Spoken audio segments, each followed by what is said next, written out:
Welcome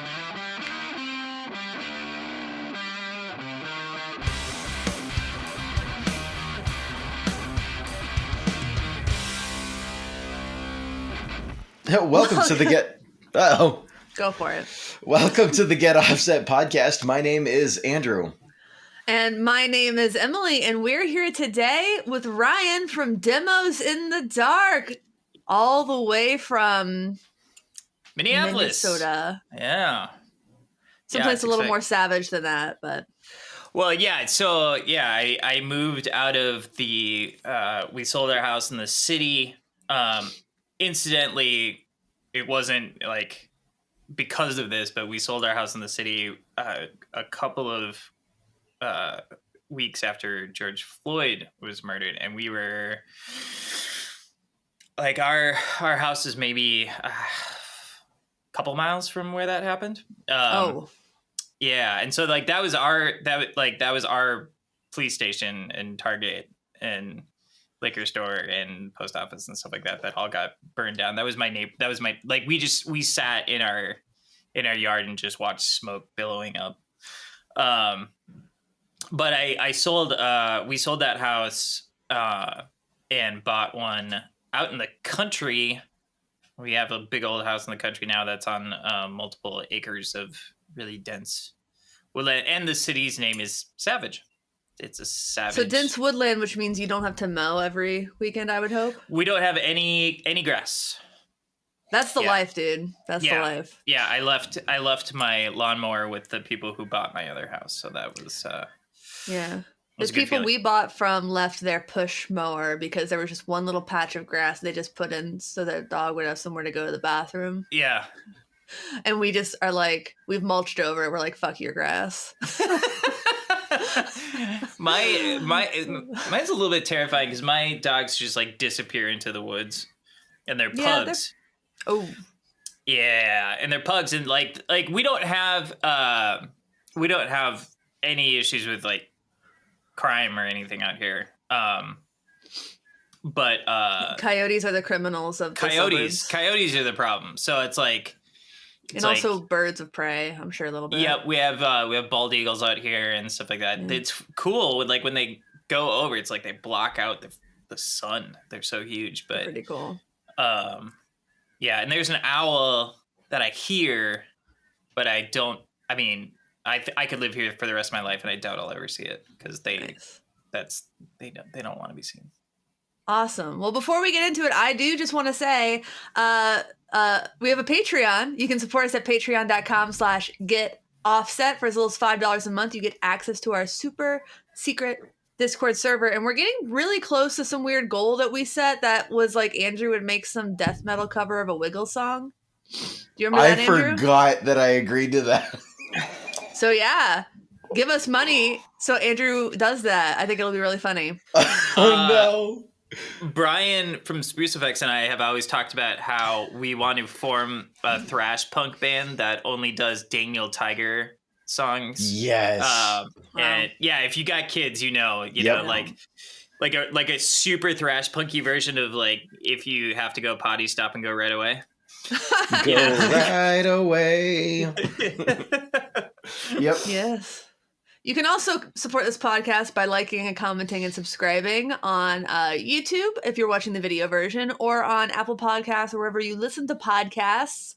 If you can rate and review this podcast, that does help us tremendously. We also have merch, including our famous For Fuzz's Sake line at getoffsetpodcast.com/shop. What's so funny, Andrew? No, sorry. I'm just hung up on... I think I agreed to that goal like a year ago, and now like, yeah, you did. I'm gonna have to clear my summer plans. I'm gonna, for a musician that's like, I'll do that EP next year. For the last decade, you'll do it live. I'm terrified. Do it now. Do it now.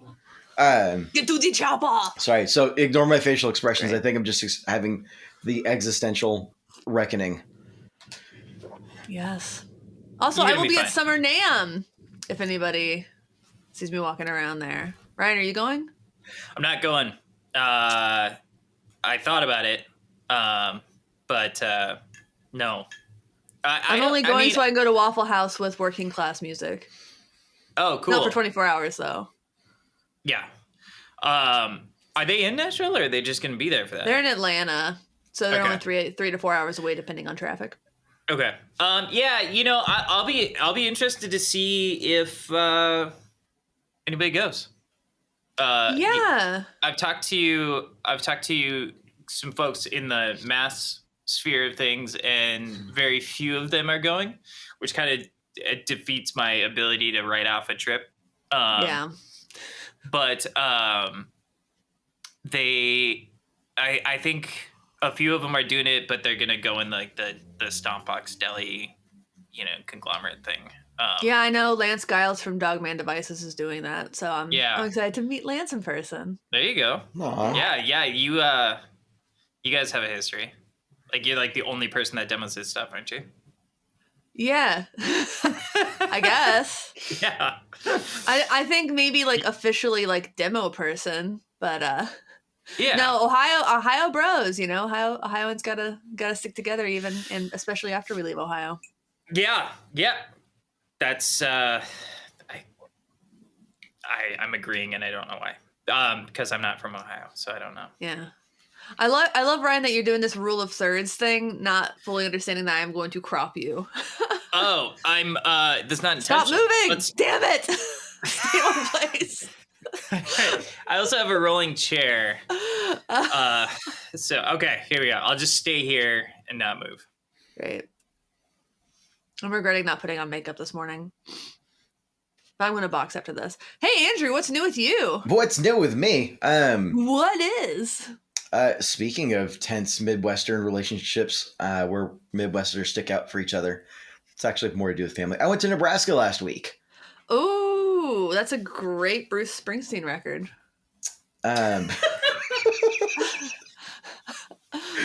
Wow. How was that emotionally for you? I'm just kidding. That Bruce Springsteen record for. I am getting dunked on today. This is great.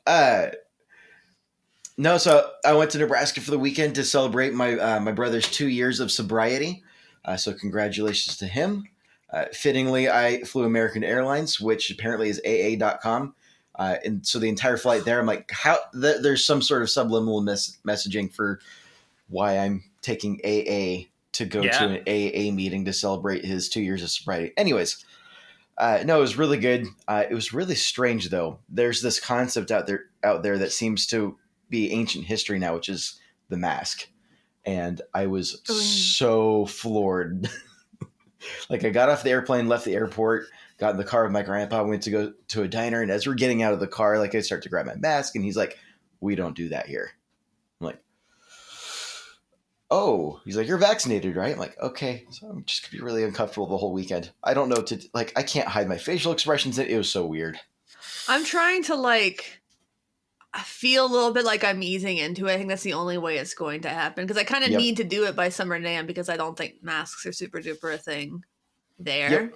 But I've had a couple instances where I left the house and was like walking to a restaurant. I was like, shit, had to go back and get my mask. At least where we're at, they're gone. I mean, like, I think people who are, like, if you go to like Starbucks or something like the barista, if you can call it that, or will be wearing. Whoa! Remember your audience right now. Yeah, I know you got some Seattle people. Do Seattle people know that Starbucks baristas aren't baristas, though? They're pressing buttons on a machine. Yeah. I prefer to not be mean to people about. I don't want to be mean to people either, but it's like it's a good first barista job where you learn the basic principles and then go actually learn how to do it manually at another shop. But like, they'll be wearing masks, but for the most part, nobody's doing it out here anymore. But it did I experienced like people doing, like going into a place and then being like, like, can I do this? And I personally, my spouse, my wife would she would be fine with everyone wearing masks for the rest of their lives. I mean, kind of me also. Like, it was really nice not getting a cold at all last year. Yeah. I wear them when my allergies are bad. And it helps. Yeah. it was really hard. Like the way the pandemic was hard on me is I'm this like extreme introvert, and the way introverts take in the world is by watching other people and watching other people interact. And so like about halfway, because like at the beginning of the pandemic, I was like, man, I'm gonna thrive in this. Like this is my year. Stay inside and don't talk to people. Perfect. But I started to get depressed about halfway through, and I could not figure out why. And then when I figured out why, it was because, you know, part of like the way I interact socially is watching other people interact with each other and their facial expressions and, you know, all that kind of stuff. And I wasn't getting that because people were 6 feet apart and wearing masks. And so like I ended up missing out on like a big part of my social whatever. That makes total sense. Yeah. Well, it seems like we're coming out on the other end of it. Finally. Yeah. For me, it's been one lovely having my husband home all the time, but it like I didn't have any time alone, like literally at all, is also the thing. Like I couldn't just sit on the sofa and like vibe. Yeah. And it's like I would go upstairs, like get a glass of water, and he would come downstairs, and I'd have to like pause my podcast. And I was like, I was not used to this. Yeah. Yeah. So the house that we were in Minneapolis was about 1,300 square feet, and everything was kind of centered around the living room. So like the playroom was in the living room, the offices were in the living room, whatever. And so that first, 50 days or whatever that they just shut down the entire state. It was my wife, my 4-year-old, 2 pugs, all in this very small area. And all the time. Boy, we almost didn't make it. I think the toddler and the toddler might be the hard one for me. The toddler was definitely the little kid. I don't know. Yeah, we were chomping at the bit for him to go back to preschool. And when that happened, things got easier. But then now we're out here with a much larger space, and we have dedicated space. And now I don't want her to go back to work. Yeah, I don't want Rick to go back to work either. Honestly, yeah. He went in twice this week, and I was like, I miss him. Yeah. The cat kind of loved it though. I'm back full time, and it's so strange. Like in the office 5 days a week for a full day. Have to pack my lunches, or else I have to, go buy lunch, and like going out to lunch with coworkers, and it's like full swing back in the office. And it's so strange. Huh. Yeah. Huh? Like I'm still wearing my mask because I think I've learned that my facial expressions can be the best thing about me in corporate culture. They can also shoot me down really fast if I have that kind of face and someone says something. And I'm realizing that I've relied on my mask to hide that, where I can just kind of like laugh at someone when they're saying something and they don't realize it. I can't do that anymore if I start taking off my mask, which I haven't really done in the office a lot. But that's going to be, I'm going to have to relearn my poker face, my self-control, to be courteous to others. Keep my inner dialogue inner.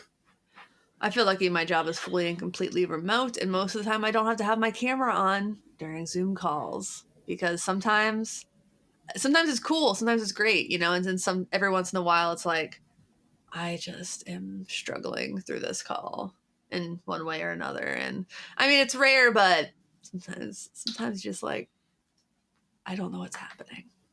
It's call right now. I'm glad it's being recorded. Because we all go back and watch recordings of our calls. No, I run it through Descript. Okay. I mean, sometimes, like if I'm like interviewing somebody, I just have to run it through Descript anyway to get accurate quotes. But well, it's a thing. Now that we've talked a lot about corporate culture, what's new with me is basically I've just got family this summer. It's a summer of seeing family I haven't seen. My dad's going to be visiting next week. I haven't seen him in 2.5 years. Whoa. Yeah. And so we're going to see some close friends. I think things are opening up and realizing the post-pandemic world, the people that mean the most to me are the people I want to spend time with. And yeah, just try lean into that in the next couple of months. What's new with you, Ryan? Not a whole lot. Just hanging out, doing the same old stuff. Doing the podcast rounds. I went 40 years without anybody asking me to be on a podcast, and then everybody kind of came all at the same time. So, but I mean, like, after this, it's gonna be done, and I don't know if I can go back to life being on podcast. Yeah, not being on a podcast tour. But That's when you start your own podcast. Well, we've been doing a live show on Demos in the Dark, which has been fun. The one that we did on Thursday with Scythe Guitars, it was one of the, like, we laughed more than we talked, so that was good. Usually a good sign. Yeah, and those guys are just so cool. Those guys are so cool. I thought it was important to put a face with the brand, and I think that, I hope that anybody who was like on the fence about a Scythe guitar saw that and was like either decided they wanted to pull the trigger on it, or they were like, these guys are assholes. So like you can go one of either way with that, but yeah, it was cool. They were like drinking beers and vaping and stuff like that. It was great. It's and the conversation, we talked about guitars like this much. So it was cool. Nice. Cool. Well, there's nothing new with me, so let's just move on. Boring. We all know that's not true. Well, I mean, I didn't get a new pedal in this week or anything, or oh shit, again. Sorry. Uh-oh. I keep hitting something that I'm not supposed to hit. I'm looking around. Honestly, most of the new stuff I have gotten this week is I'm just trying to optimize my desk space a little bit, my office space. So I have these umbrella lights. Ryan, you wouldn't know anything about lighting. Nope. I got these umbrella lights on tripods and they take up a ton of space. So we've gotten some wall mounts for them. So we're going to put them on the walls. Someone walking on your roof? It's 2 floors up. Yet he's a 4-year-old. He can do. Yep. He can do those things. Yeah. I'm surprised. I'm in a 3-story townhouse, and I'm surprised how much noise the cat can make. Yeah. Like when she's on the floor above us, like just like this little 9-pound cat jumping down from the bed and like pitter pattering around the bedroom. Like I'm like, wow, this is very not a quiet house. Yeah. Yeah, we have one of our dogs is a 30-pound pug. And you can definitely hear when he does anything whatsoever. Didn't know pugs could get that big. He's a big one. And this is the one that we're kind of getting ready to make some peace with. We brought him into what we thought was going to be he was wheezing, and we thought it was like bronchitis. And turns out his larynx and his trachea are all collapsing. And there is not much they can do about that. So, we dropped a lot of money to get his nasal passages widened, his soft palate shortened and stuff like that, just to make things a little bit more comfortable. But it, they made no secret that we were making him comfortable in the last year to 2 years of his life. So we're kind of, on one hand, it's like, it's really nice to have this time. On the other hand, I think sometimes that stuff is a little bit easier with the Band-Aid method, because now we're just going to be sitting around waiting. Not waiting, but like go to bed every night and wonder if you're going to wake up next to a not breathing dog. Oh, that's really tough. I'm sorry to hear that. Sorry. It's what it is, when everything is right with pugs, they can live to be 18 years old. Wow. It's just, How old is he? I read an article recently that said that the only reason that the bug as a species has survived is because of humans continuing to. Otherwise, they would have been gone a long time ago. Like, they are just a genetic mess. But yeah, well, they were kind of bred to be a certain way physically, and people didn't really think about like what that meant for right. Like if you look at like these pure breed dogs from like 100 years ago, they look completely different. Like old like original pictures of some of these dogs. It's like how old bananas. It's like how one certain type of banana went extinct, and that's like the banana flavor in candy. So when you taste like banana flavored candy, you're tasting like these old bananas that don't exist anymore. They're unrecognizable. Yeah, I didn't know that. Yeah, my sister-in-law is a chef, and she told me that. Wow. So like, that's why the bananas in Runts don't taste anything like bananas. And like Laffy Taffy and stuff. Yeah. Weird. Yeah. Cool. That's why they don't taste like bananas. Maybe we just had to get used to a different kind of banana. I'm gonna repeat that. That is bananas. Whoa. BANANAS. Well done. Everybody clap.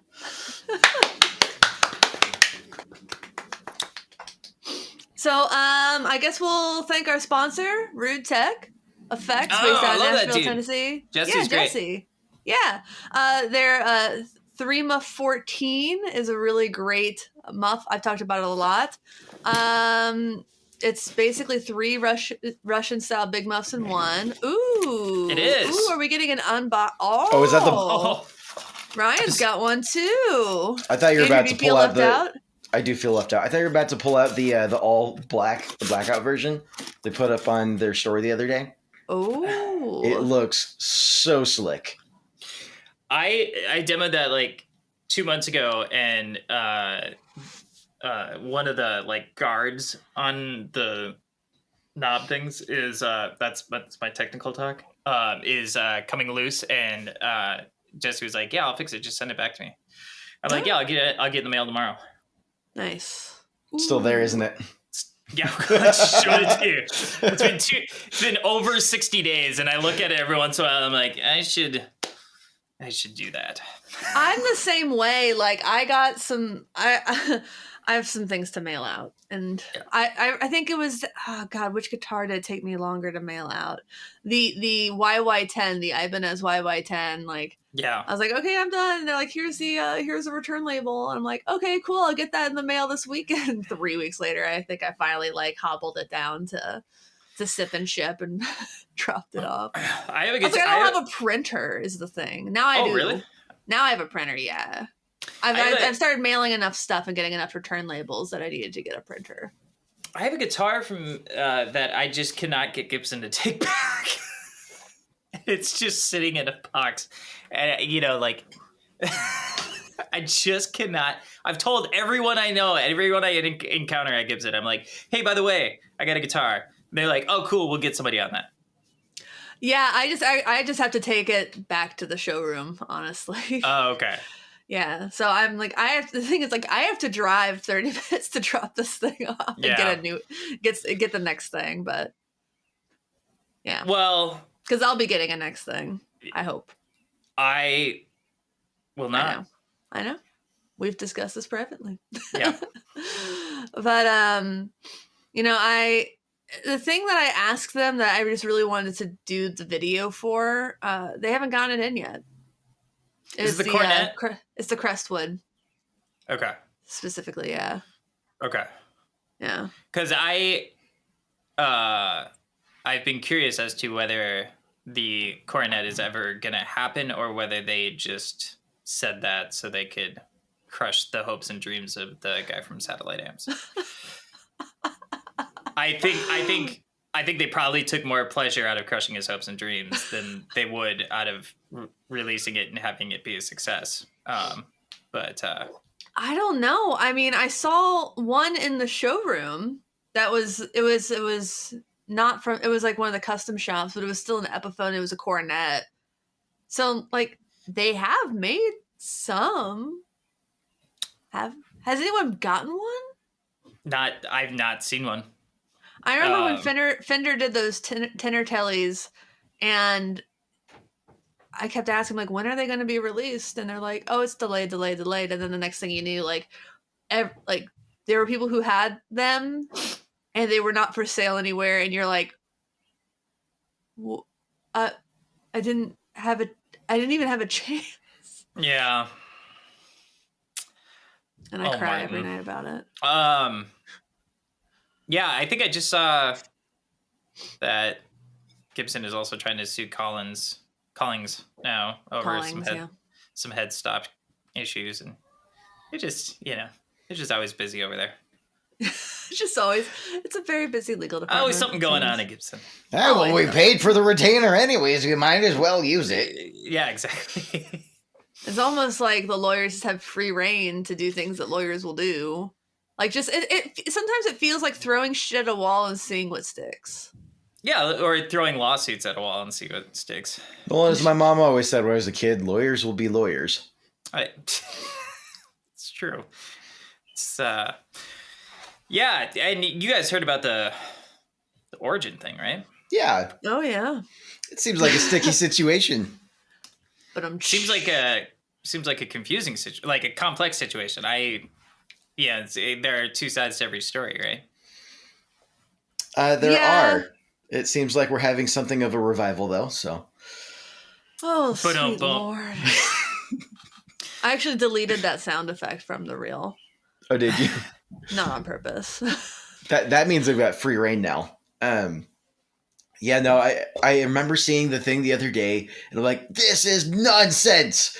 Origin sucks. I unfollowed Origin, made sure to go through and like every angry comment left on all of their posts. And like, you didn't do that from the Get Offset account, did you? No, I did not. Okay. And then Origin posted the rebuttal. I'm like, okay, I think some of the facts here don't entirely line up, but I also agree that this is probably a lot more complex. And I went back there and refollowed Origin and unliked everything.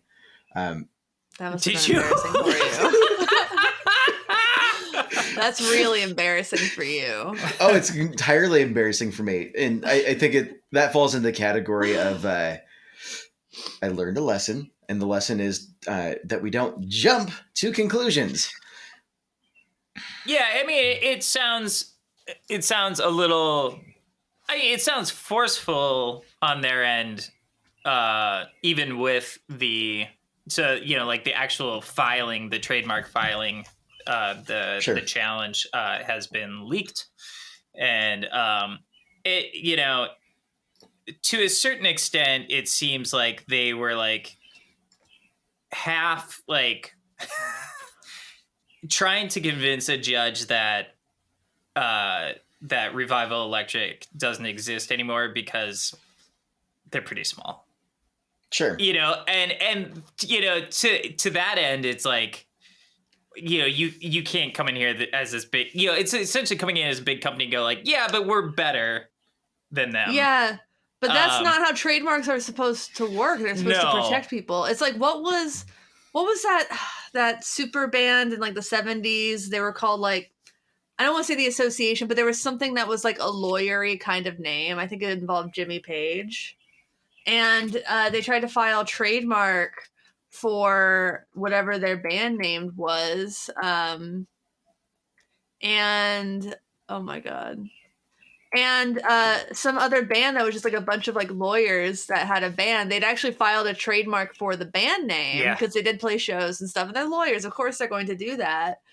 And Jimmy Page was like, fuck that. I'm actually trying to make sure it's actually Jimmy Page. And I'm not making shit up. I think we all just want the Firm. It was called the Firm. Yes. So of course lawyers. Really OG blues lawyers there. Yeah. Exactly. And so Jimmy Page was like, I'm just going to use the name anyway. That's not at all how he talks. That's a good British accent. I fucking nailed the Minnesota one last week. But I heard. No, you didn't. Well, no, you told me, and I needed to. I told you about it. You had to investigate. I haven't. But basically, yeah. So the actual firm, the law firm, I think successfully sued them for money. I think, part of it with Origin is there is there's a cost of entry with Origin, and it's high. The stuff is expensive, and therefore they can be really easy to dislike. Especially, and it's really easy to confuse why you don't like them. It's like Tesla, like everybody hates Elon Musk, and everybody hates Tesla, but it's like, if the cars were super affordable and everybody could buy them, everybody would love Elon Musk, but since there is, this, since they're expensive, then you're just naturally going to have a bunch of people who dislike them. And so Andrew's really itchy. Yeah. I'm very itchy. I understand the concept that you're saying, and I think that works, but also Elon Musk objectively sucks. So, okay, fair enough. Did he buy his ideas or something? What? I don't know anything about it. I don't know. Oh, he's just. I just don't really. I don't have much of an opinion on him. Is all I'm. That's probably the place you want to be. Sure. Yeah, but I mean, and I don't know. He's got to be kind of cool if Grimes is dating him. Yeah, I would think so. I mean, sometimes you're like, I think he's a complex said and I think he's said some really stupid shit. Yeah. I think he's probably quite smart. I don't know how much of a genius he is. He's at least a little bit funny, let's be real. Sure. There's layers to work out there, but in the corporate sense, he might be the funniest billionaire. Yeah, but one of my favorite Elon Musk moments was do you remember when there were kids? There was like a team, like the kids trapped in the cave in Thailand. Cave. Yeah. And like time is of the essence, on getting these kids saved. And Elon Musk was like, "Yeah, I'll build something. Just wait a little while." And and wasn't he really mean to the diver who saved called them? him a pedophile? Yeah, there was that on too. Twitter. Yeah. And then somebody else like developed the thing to save them, and he was essentially like, "Well, that's what I was gonna do," and it's whatever, or I would have done it better or something like that. I don't know. He's maybe my favorite Elon Musk moment should be a little bit more clear. I think that's the cringiest thing he's done. I also think he probably manipulates the cryptocurrency market a little bit. Yeah. Hello, SEC. Yeah, Elon tweeted again. Yeah, you're going to want to check that out. Yeah. He's almost like, how the president can like completely change the stock market. Like Elon Musk is a variable for the cryptocurrency market. I got into it because like I bought some Dogecoin because he had, been endorsing it, and I lost all of it. Yeah. Lost a lot of money on that one. Not a lot. I didn't put a ton in. I don't think I'm still mad that my husband I asked him to buy it at 4 cents, and then he sold it at 7 cents. Nice. Like, why? We could have had more. Could have had it all. I think the hardest stuff with that is knowing when to get out. Yeah. And most of I just throw everything into I have a robo investor, and that seems to do fine. Yeah. I mean, with any of that stuff. Can we get back to guitar stuff though? Yeah, this is so far off base. So for the sake of anyone listening to this, might be thinking, Vegas rules. It has to be Vegas rules when you get into volatile stocks like that. Yeah. In other words, don't invest in anything you're not perfectly content to lose. Yep. If you're going to be sad, upset, angry, unable to make rent, etc., if you lose that money, don't do it. Yeah. And I think the same can be said about guitar pedals. a little bit. I mean, there are people in this industry who can manipulate the price of used gear pretty significantly. Yeah. Or any gear. You think about Ryan Burke can make like affordable pedals sell out. And that's pretty amazing. And then Josh Scott making Behringer pedals cool for some reason. Yeah, I don't understand. Yeah, I'm just never going to understand that one. But it's like every time Josh Scott does a series or a video on a pedal series, like the prices. Whoop. Yeah. There was, I think that, was it the Does It Doom guy who's responsible for the fact that Behringer, like, metal fuzz pedal thing is, like, he made some video saying that it was, like... An FC2 clone, I think. Yeah, and he was like, it sounds exactly like it. And then, like, this poor pedal went from being, like... $25 on the used market to, $250 overnight. Pretty weird. Yeah. It's very odd. Like, I mean, I'm very much of the idea that these are just pedals, and you shouldn't be like spending a shit ton of money on them. I mean, but there are pedals like I would love to see. Like, okay, I'm just gonna pull this out of my board. I would love to see this like become super popular. The Ghost Facts. Yeah, I liked this pedal. That was my favorite out of everything that they did. That was the one that I found myself using the most. Every time I have a drum machine, I pull this out. It's cool. It's a cool pedal. It is really nice. Yeah. I wonder if they'll ever come back. I don't know. I think Louise seems pretty content at Bandcamp. Is that where she's at now? Yeah, last I checked. And Ben's in art school. Yeah. So we worked with them at Mass Distro. I think them coming out with Mass Distro was, possibly kind of like a last ditch kind of like, can we do this? Can we make this thing work? And get some help here. And they were, to a certain extent, they seemed like they were kind of ready to move on to other things. Yeah. And so I'm sure they're happy. Yeah. They seem happy. Yeah. I love Ben and Louise. And I, through my job, Louise and I, cause she kind of handled the operational side of things and I handle the operational side of things at Mass. So, she and I would speak daily, and I do miss talking to her because I thought she was great. Yeah. All those Midwestern brands. There's so many. There's really so many really cool brands in Minneapolis and Wisconsin. There's some big ones. Obviously Chase Bliss and Z-Vex. Yeah. Those are the only two I know. Well, there's some small ones from Minnesota. The smaller ones. Who are the ones that have like the no knob chorus and stuff? Oof. Yeah, I don't know. Not AWOL. No. Henrietta? No.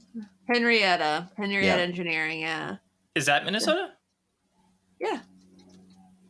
Is there I really? think so. I didn't know that. She says yeah as she types it into Google. No, I actually typed Purple Gain guitar pedal into Google. Fair. And we have Cooper Lotus. Effects here. Thomas. Lotus pedals. Damn it. I meant to buy that Purple Gain pedal because I just thought it was a funny name, and then it sold out everywhere. Purple Gain. Purple Gain. You're a big Prince fan, right, Emily? Yeah. Yeah. No, other side. Yeah. Got my Princey boys. Yeah. I think it was last week when Andrew interrupted me when I was listening to Purple Rain, and he joined the call, and I'm just like emotional. I did intentionally. Guitar solos can make a grown man cry. That's one of the better ones. That is a good solo. Yeah. Yeah, he was fine. Prince. So bringing it back to Origin. Fine. Are we going back to Origin? We started getting into it and like just drifted. Yes, then we started talking about Doge. I don't know, my hot take. Do you want to recap like what it seems happened? Recap would probably be helpful. Origin pedals, we all know them for their compressors, and they've also done a couple of other things. British brand, and they got that 1176 clone. They've done in a couple of different variations, including the compact version that seems to be super popular in the praise and worship circles in particular. Because it's expensive. Yeah. Yeah. And I can hear the difference. Oh, wait. Oh, sorry. It was off. Hold on a second. Yeah. That was the Holy Spirit. Sorry. No. It just hits close to home. I don't disagree. I know people that would fall into that category. I'm like, guys, you're embarrassing me. Jesus is the corner, like, guys. So super popular over there. It is objectively, it does sound great. And they've done a couple of other things. They've got their Magma Trem. Yeah, the 57. I did that for Premier Guitar. And the pedal that's in question is their Revival. The use of the term Revival. The Revival drive is just that's the massive 2-stage $500 distortion pedal. Yeah, boy, that's expensive. I played it at NAMM in Winter NAMM 2020 on the floor. I'm like, oh, this sounds good. And then I changed a couple of settings. I couldn't get it to sound good again. Because there's just so many knobs. I'm like, why? This is terrible, but I'm just used to 3-knob overdrive pedals that I know, like, okay, volume, gain, tone. I know how to get this dialed in super fast and it works. And this thing, this behemoth. The lawsuit. So the lawsuit is Origin Effects started using the term Revival. Knowing. As part of their Revival drive. As part of their Revival drive, part of their branding, kind of really leaning into it. They knew at the time that the term Revival was part of a trademark by a smaller brand called Revival Electric. Revival Electric. And honestly, I haven't heard of them before this week. Nobody had. But they are a small brand, and they did have the trademark on the name Revival. And so Origin pushed their way ahead from what we can gather and tried to reach some sort of an agreement with the small company sounds like there was options on the table for maybe giving the name up and settling on it, reaching a settlement. Origin is now claiming that I think they would only give it up in the United States or like regionally or something like that. Yeah.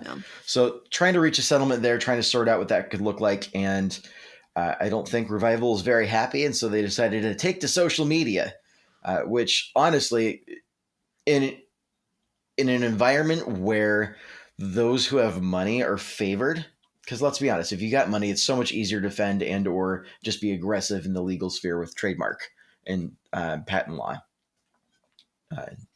So small company, you can use social media to be the grand equalizer there, especially in a small industry like this.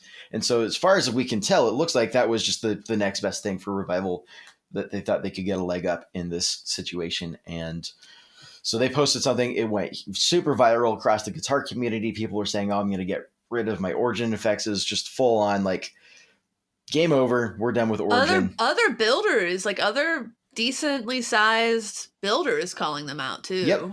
That honestly was a little bit more surprising to me. I saw Matthews Effects reposted it and said, guys, this shouldn't be happening in the industry. This is absurd. I forget exactly how Rick phrased it, but yeah, like there's some. It was pretty harsh, yeah. Yeah, words were not minced over a couple of days. And Origin responded by posting a picture of one of their guys holding a pedal that said Revival on it, and let it sit for a couple of days, and then they posted a full, the whole 10-panel explanation of their side of things and cleared up a little bit. And it sounds like maybe Revival was interested in being receiving some compensation because Origin Effects used their trademark essentially to make money. They capitalized on it, and Revival wants a slice of that.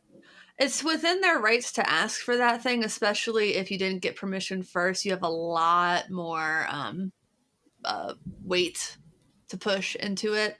It's kind of like how it reminds me of when the Verve put out that song, that Bittersweet Symphony, and they had just lifted parts from a Rolling Stones song, and the Rolling Stones could have asked for a part of the writing. They could have asked for all the copies to be destroyed. They could have asked for a lot.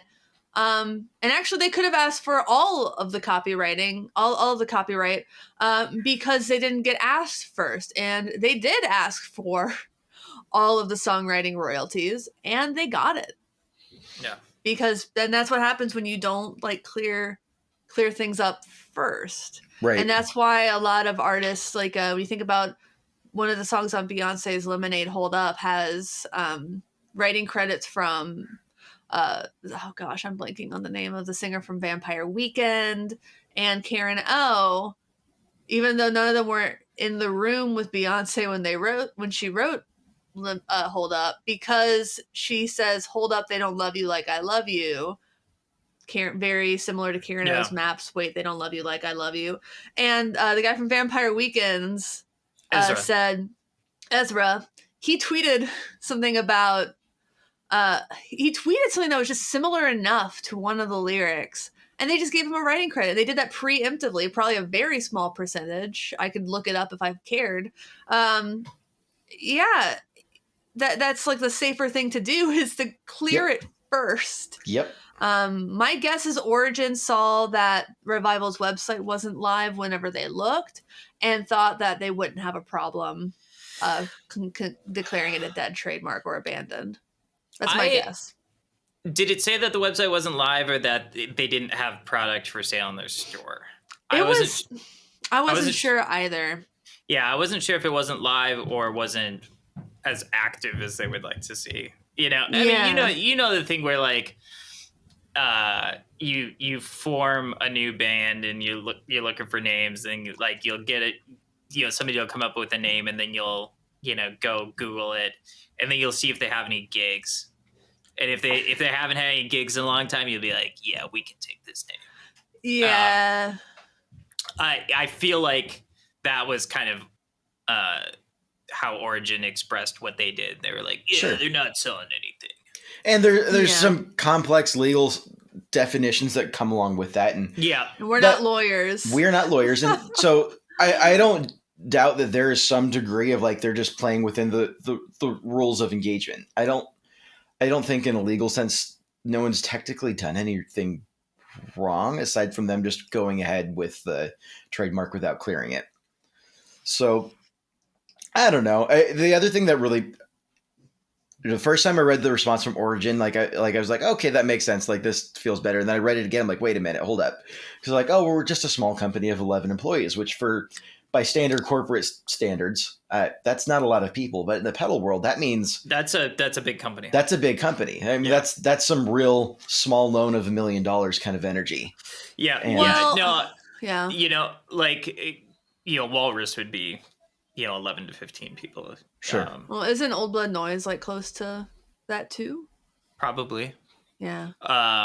In the pedal world, 11 people is not anything to shake a stick at. Small in the pedal world is when you still have one person in their garage. Sure. Small is rude tech, yeah. Yeah. I mean, 11 people means you're bankrolling $500,000 or more in salary every year. Realistically, that's money. Yeah, and I mean, one of the impressions that I had heard was that Origin from the beginning, when they came out, they were kind of like, we're gonna act and carry ourselves like a big ass brand. Yep. And maybe to that same token, they looked to someone like Gibson and went, what is Gibson, a big ass brand? Like, how do they carry themselves? And, maybe just carried that kind of machismo into all of these things, where like we're just going to trample on anybody who comes in our way. And little did they know, a little dude from Revival Electric figured out how to use the court of public opinion pretty effectively. Yep. Yeah. I think the sheer amount of time before they responded isn't really in their favor. Yeah, that's true. But it's like it's like they didn't expect it, but like we know that the guy from Revival was already talking to people about what was happening. Yeah, privately, one-on-one, like, and then he just went public with it. So my guess is, I would assume he had some support from other people before he posted that, like that he kind of figured what would happen. Mm-hmm. But I know I think saw this was the best case scenario for him. Satellite was commenting on his post as well. Yeah.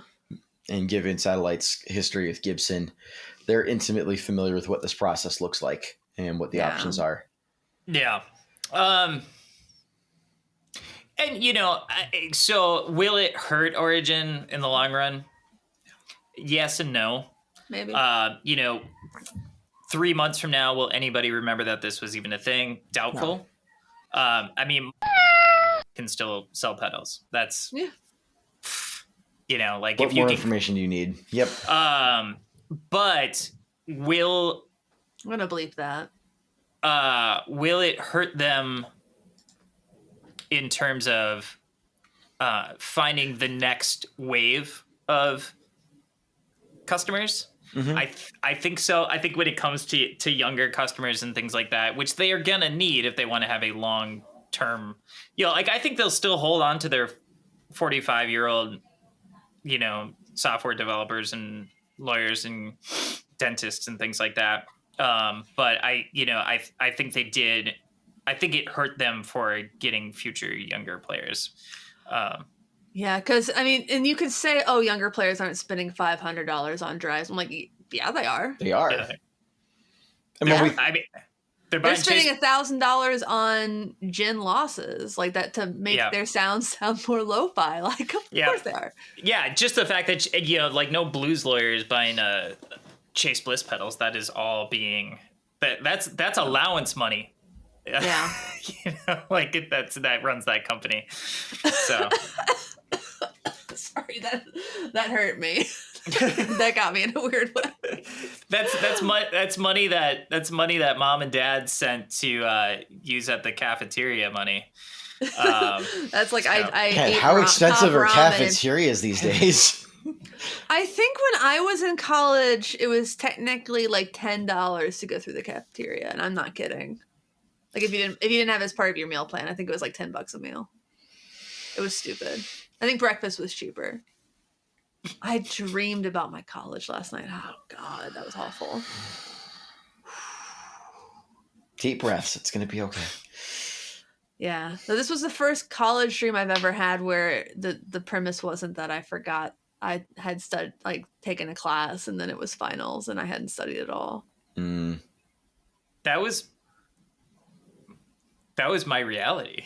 Did you really once forget you signed up for a class or something? No, I just tended not to go.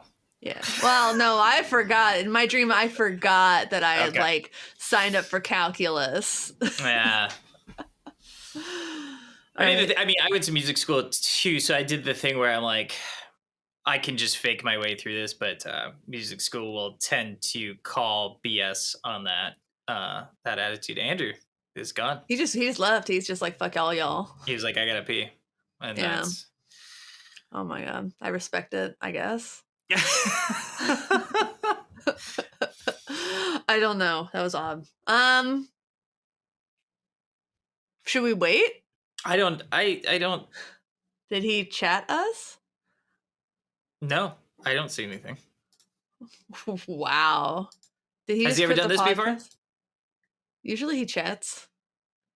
Or says, hold on a second. Hold on. Oh my God. So yeah, I would really love to buy a purple gain pedal if anybody is if anybody's selling. I think, it's a great name. That's a great name for a pedal. I'm sure it got a little cease and desist after.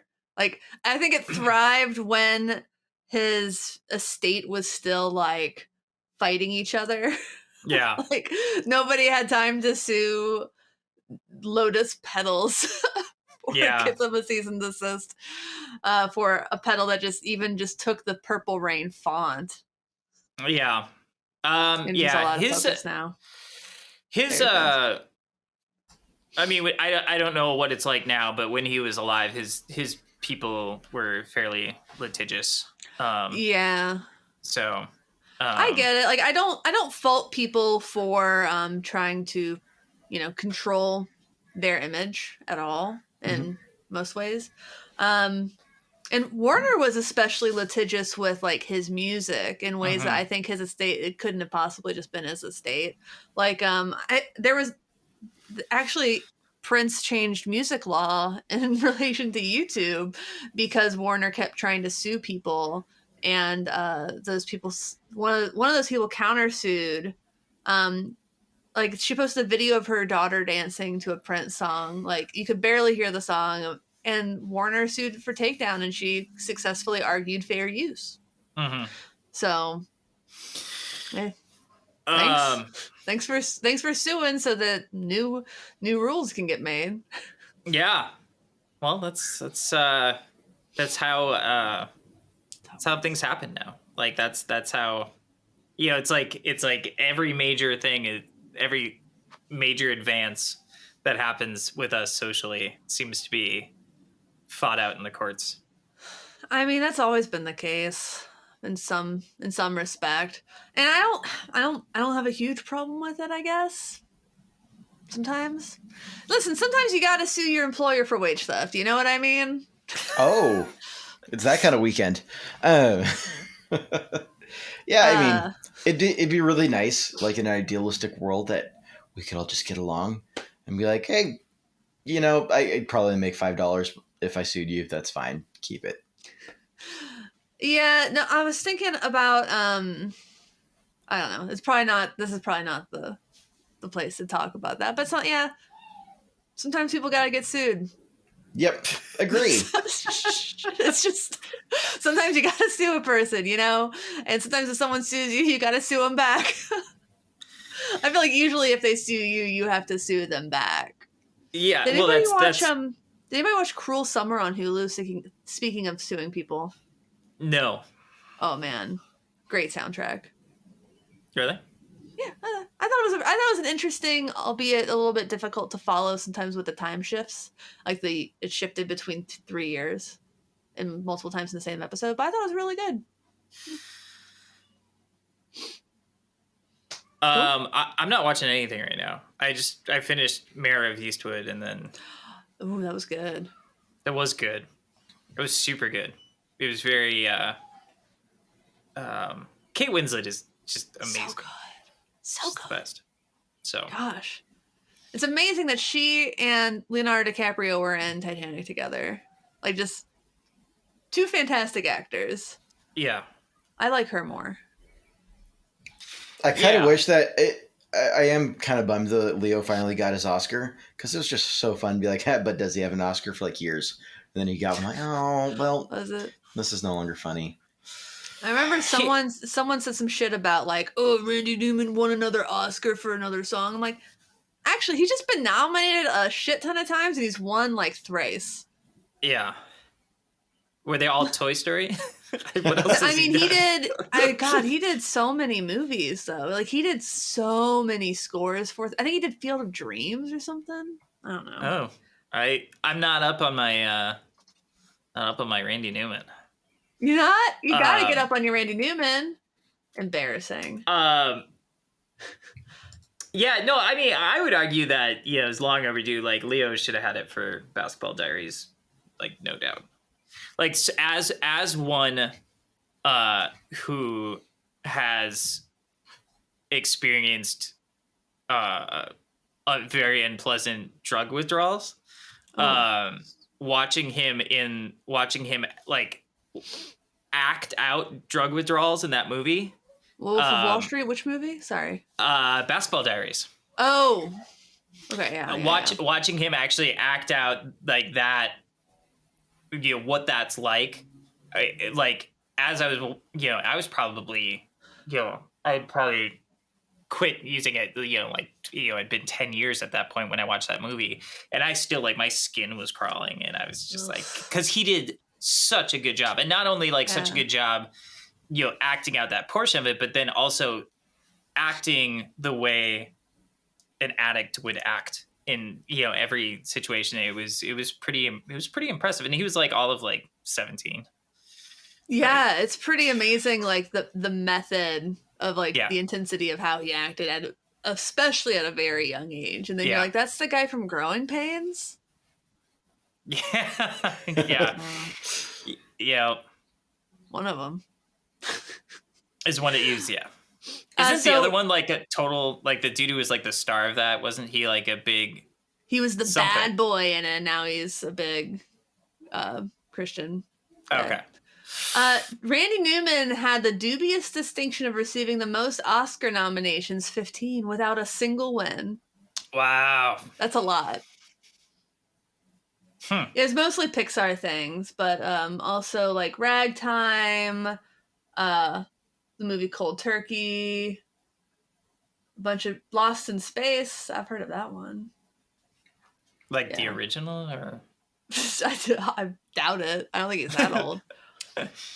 I saw him once in Louisville. Lexington. He said the last time he'd played that venue in Lexington, there was a bat just flying around during his show. And he just terrorizing the audience. Just a bat. He's one that I feel like he's on my list of kind of under the radar but legendary under the radar people that I need to get into. Like Warren Zevon is another one that people talk about Warren Zevon. Yeah, I've never heard him called Warren Zevon before. Really? Welcome. Is it to not Warren Zevon? I've heard it's Zevon in Minnesota. Warren Zevon. It's they say things differently up there. Yeah. He's another one that it's like the Werewolves of London, but like anybody else is like, that's his worst song, and you're like, oh. And I listened to Carmelita a bunch of times, and then so I need to get in on my Warren Zevon as well. Yeah, I really only knew Randy Newman from kids stuff, and then when I heard his more like adult stuff, I was like, Jesus, this is good. Like he knows how to just rip your heart out through your throat. Wow. Wow, that's graphic. Sure. Oddly specific. You've never heard that phrase before? I don't think quite like that, no. You just always imagine it like it's that bad Indiana Jones movie, Temple of Doom. Was that a bad one? Reaching through your chest. I mean, it's not great. Yeah, I can't say casting Shia LaBeouf was the best choice there. Was he in that? No. Oh wait, no. I'm getting mixed up now. Temple of Doom was the second one. It's actually the reason PG-13 exists, because they couldn't really just give it a PG rating because it was pretty graphic, and they couldn't they couldn't give it an R rating because it was like not that graphic. So I think it was. You're telling me that rating was created for Temple of Doom? That movie. That's what I read. Wow. I didn't know that. You're thinking of the one with the aliens. Yep, I'm thinking of the one with the aliens. Crystal Skull. It's Lost Ark, Temple of Doom, Last Crusade. Crystal Skull. There was one of the original trilogy that my dad didn't ever want us to watch because he thought it was terrible. I think that was Temple of Doom. It was probably Temple of Doom. I don't think I've seen it because we watch. It's the only one without Raiders Nazis. of the Lost Ark, and I think if you look at it through today's lens, it feels pretty racist. Temple of Doom? Yeah. Oh yeah. Big time. super big time. Just kind of their token Asian character kid in that movie. It was super offensive. It's funny, so we have it's funny how much stuff there is out there just like that. We have Disney Plus, and we watch a lot of we watch a lot of new stuff with my kid, but then, like every once in a while I'll be like, hey, should we watch something that Dad used to watch when he was a kid? And Disney Plus now puts warnings on things that are going to be insensitive or that were insensitive, and they just want to warn you ahead of time. And boy, everything that I want to go watch from like my childhood has that on it. Like what? Peter Pan. Boy, go watch Peter Pan. Holy cow. It's okay. I think I'm fine. I'm good. Just rampant racism in Peter Pan. And it's kind of just watch Hook instead. Yeah, Hook wasn't racist. I don't think so. No. It's Robin Williams. Can't Dustin Hoffman. Robin Williams couldn't be racist. No. I'm trying to think back. And I'm sure there will be examples. Sure. I cannot. I'm going to have to dig for them.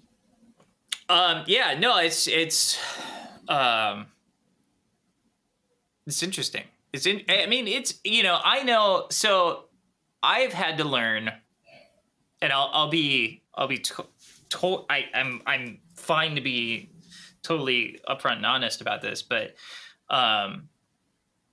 I'm still I still will say my wife is Korean, and sometimes I will say things that I just don't, I'm not even thinking about. And, and thankfully we have a good enough relationship that she can do this, but my wife will go, let me tell you, my wife will go, let me tell you how that feels on this end. Yeah. And I'll be like, oh man, wow. And it's funny because I have, I'm younger, and I considered myself to be, kind of part of the generation that is more inclusive than exclusive, and, to a certain extent wanted to kind of put myself above, the fray on that stuff. But, there's still stuff, and I would say, I'm definitely better than some, but as far as that you're working on it makes you better than most. Yeah. But she does, every once in a while, she'll call me out, and she'll be like, that is the most white male thing that you could have said. And she's like, do you believe that? And, when I look back on it, I'm like, man, you know what? I do have to check myself on that. And it's, and Disney is having to do the same. Sure. Yeah. I remember reading. Then sometimes they edit out the butt in Splash. When she runs into the water. Or they made her hair longer when she ran into the water so you wouldn't see her bottom. Oh no. Oh no, it's Imaging Edge webcam. Did I run out of batteries in my camera? I bet you I did. I bet you did. Oh no. That might be a good place to stop it. It's probably not. Yeah, have we even started yet? Well, tell people where they can find you real quick, and what you got coming up, and tell them to watch Rat Week. I'm so mad that you didn't do my. I wish you had done the pizza rat. I know.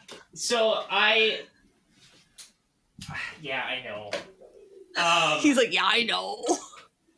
I should have. For those who don't know, Ryan did a Rat Week, and I did one of the intros for Rat Week, and I sent him a couple options, and one of them was, hello, internet friends. I'm Emily. Welcome to Rat Week on Demos in the Dark. What's your favorite rat? Mine's Pizza Rat. Yep. We're not talking about those. It was good. It was good. It was good, and I went with the lesser. I just didn't want you to upstage me, Emily. Is what. That's fine. I'm used to white men making sure I don't upstage them. No, You're playing upstage as me. Yeah, I thought the other for whatever my sense of humor is, I thought the other one was funnier. That you stole my idea. Well, yeah. Can't believe you stole my fucking idea. Yeah, that was pretty funny. I also really because I have experienced similar things. The other part that I thought was really funny was that you kept introducing yourself as, hi, I'm Emily, and this is Get Offset. And it was like, it's like, no. And then you come back again. You're like, hey, this is Emily. This, and this is Get Offset. Like, to me, like, that was like. That was my favorite, actually. No, I forgot I did that one. And that was part of the one. I mean, that was part of the one that I used. And so, and to me, that was like, that was a very real thing that happens and a very human thing that happens. And so that was what I liked. But people don't see it. I fuck up my intros more than any part of the video. Yeah. So if we could have combined "Hi, I'm Emily, and this is Get Offset" and Pizza Rat, it would have been too good for any. Like, it would have, like, the world would have imploded. And we should just release it as a reel on Instagram. We should. Yeah. Pizza Rat. I've been thinking about releasing the blues pedal thing that I did, that I spent more time making fun of the pedal than actually demoing it. That was actually like, it was like 20 minutes long and then edited down to 5. And I've been thinking about releasing pieces of it on Reels. You mean like a director's cut? Yes. You should release a director's cut. I think that's trademarked. Maybe. You should check first, and then just if it is, just go ahead, do it anyways. I'll check with him. Just do it. Hey, look at that Coronado. Yeah. Yeah, I don't know why I picked this up. Brian, is your background real? Yeah. Is yours? Mine is, yeah. No, I'm just looking. I've been staring at your background. Oh, yeah. So people can't see all of Ryan's background because it looks sweet. I'll crop it out. Yeah, it actually looks really nice. I love the wood paneling on the lower half of the wall. And then the guitars seemed very well organized. It's on the ceiling as well. Yeah. No, it's a good. When we grabbed this place, we saw an opportunity to build a studio down here, and the reverb is very natural and great. It's pine, nice. So that's Zavon reverb. I just want someone to release a digital pine reverb. That'd be cool. That'd be cool. Yeah. No, it's a good place. It's a good place to be. Yeah. So where can people find you on the internet? You can find me on the internet on YouTube, and if you look for Demos in the Dark on YouTube, I will be there. I also have an Instagram account that I don't super care about, but it's there. That's. But you just got 10,000 people though, so you got to care a little bit. I do, yeah. That was my life. Didn't change much after that. No, you're not getting a lot of more messages to like show off or sell like leggings and shit. No, I got more of those when I was just starting out. I don't get a lot of those anymore. Man, your Minnesota really came out there. Did it? Oh my god! Oh, yeah. You're like, oh no, I got more of those when I was starting out. Oh man, I wasn't even talking about boats. You weren't talking about boots. Yeah. So I lived in Brooklyn for a while, and people in Brooklyn would point out when my Minnesota accent came out. But what's funny is, having been back in Minnesota now for a long time, I guess when I raise my voice, like if I'm like ordering a sandwich over, like, I guess, or projecting up, or yelling at my kid, I guess at that point, like my wife claims that I get, like, hey, why are you parking your car here? But amazing. Yeah, she says that anytime I raise my voice, like, it's like having a New Yorker yell at her. When my Midwest comes out when I'm trying to like seem sweet and approachable. Yeah. Like, oh yeah, it's okay. Yeah, yeah. It's don't worry about it. No, it's all right. It's okay. You pull out like the Midwest coffee shop server. Hey hun. Hey hun. You need a refill over there? Yeah. You need a refill on your water? No? All right, well just give me a holler if you change your mind, hun. And Bobby, don't you go riding your tricycle down the stairs, don't you know? It's not bad. It's a little cartoonish. It's so, like, depending on where you go in Minnesota, that's not even embellished. No. A little farther out you get. Yeah, you can go. I mean, every state has a north, right? And we do here as well. Yeah, yeah, sure. Yeah. My dad's been in Wisconsin for a few years, and he's starting to pick up on it. Yeah. Oh boy. Huber. The thing is, we also say oofta. We say oofta in Seattle too, though. Do you? Okay. Yeah. My assistant at work is dyed in the wool Minnesotan, and she writes OPE. Oh, I type out OPE. She'll type out OPE. And I'm OPE, yeah. Oh, let me just sneak past you there. Nope, didn't see you there. No, it's like I just got to sneak past you there. Get a second helping of the hot dish. What do you like in your hot dish? That's the last thing I'm gonna ask, and then we're gonna bounce. My wife makes a vegan tater tot hot dish, and it is to die for. Nice. Other than that, I don't have a lot of experience with hot dish. I don't have a lot of experience with kind of the traditional Minnesotan stuff. I've never had a lutefisk. Have you ever had a pronto pub?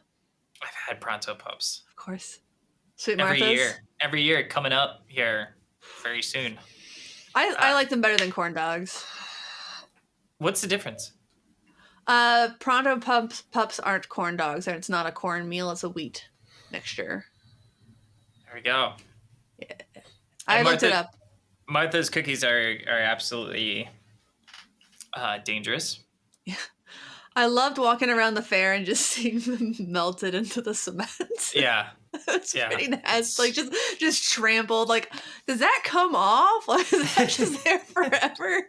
Like I like it looked like you couldn't get it off with a power washer. I'm gonna be honest. Right. Yeah. No, it's it's funny. We're done with this. All right, I'm gonna keep going. So I probably shouldn't.